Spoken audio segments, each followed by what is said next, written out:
everybody. Thanks for joining me again for another episode of Shake and Stir. Today we're going to be going over a spirit-forward cocktail called the Tipperary, which is named after a region in Ireland. And so that being said, it hosts a couple major Irish factors in the notion of we're going to use a Irish whiskey, so I'm going to use Jameson for this one, and green chartreuse, which is made by Carthusian monks, and then finishing off with sweet vermouth. The build consists of 2 ounces of whiskey, about ½ ounce of green chartreuse, and 3/4 of sweet vermouth. This build is going to be made like a Manhattan, and we're going to use the green chartreuse simply as a lacing and not as a stir in the cocktail. So let's go ahead and begin with that. So you'll want to have a glass that you're already pre-chilling. You throw some ice in there and drop a little bit of water in it to get that factor going better. You can even break some up and toss it in there while you're building your cocktail, but make sure you start that first to get that effect going in play.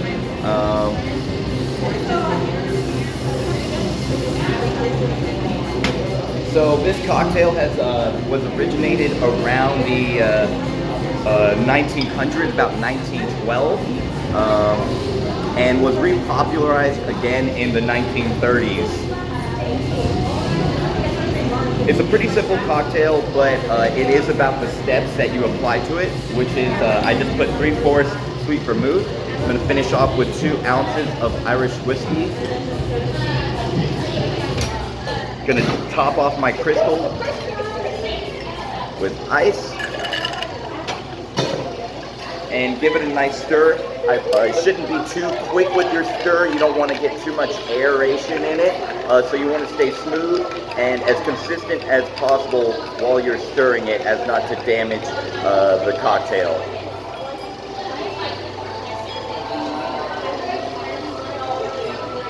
Now, when it comes to lacing, some people will suggest putting the lacing in while you're chilling it and building your cocktail. But I'm going to show you my suggestion of lacing, and you can just take it from there for yourself. Again, with these type of cocktails, a Manhattan build, you want to make sure that you are giving it a good solid stir. You don't want to get uncomfortable about the fact that it takes a while. Make sure you're doing it right so that the guest gets the expectations they're looking for. But again, notice, try not to overdo it, but you'll just have to find that happy medium with your own speed, experience, and remember keeping your contact at the bottom of the base so you're not overheating. Okay, so now that our glass is chilled, again, I'm going to give it that another twist so that I'm getting the inside of this cocktail nice and wet and cold.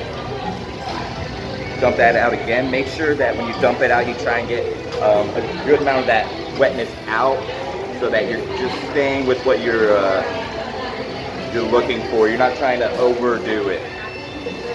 So go ahead and drop that lacing in there. Give it another stir and a dump, and you have your lacing.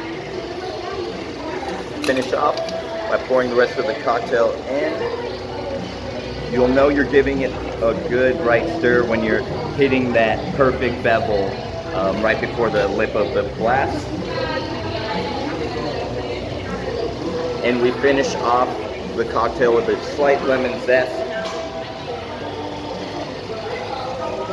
And in respect to the cocktail, I personally recommend not inserting it and just dumping it to keep a nice, true, and clean cocktail that you can provide.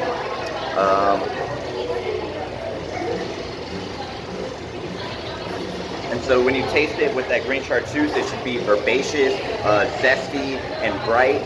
With the Irish whiskey, you're going to get a lot of those isley notes that, is pretty characteristic of Irish whiskey. So again, this cocktail is going to feel like a Manhattan, but more herbaceous and zest forward than a Manhattan. All right, thank you.